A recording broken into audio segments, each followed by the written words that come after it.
Mga Pilipino ang nagsampa ng kaso sa ICC, hindi mga dayuhan. Pilipino rin ang nagdesisyon. Sabi nga ni Secretary Remulla, hindi ba, na gawin ito. Wala namang dayuhang nang himasok doon.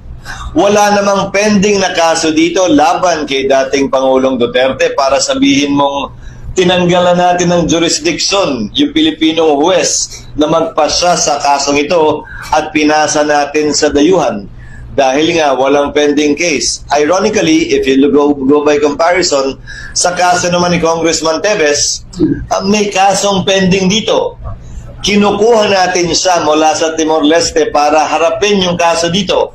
Kasi may pending na kaso dito. Sa kaso ni dating Pangulong Duterte, walang pending na kaso dito para harapin niya.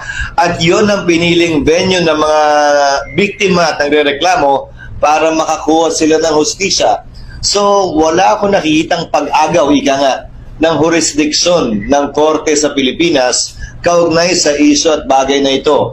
At sang-ayon sa batas din na umiiro sa atin, na sinight din naman sa hearing, pwedeng dalhin ang sino mang akusado, Pilipino man o dayuhan, sa International Court kaugnay ng crimes against humanity ng mga individual.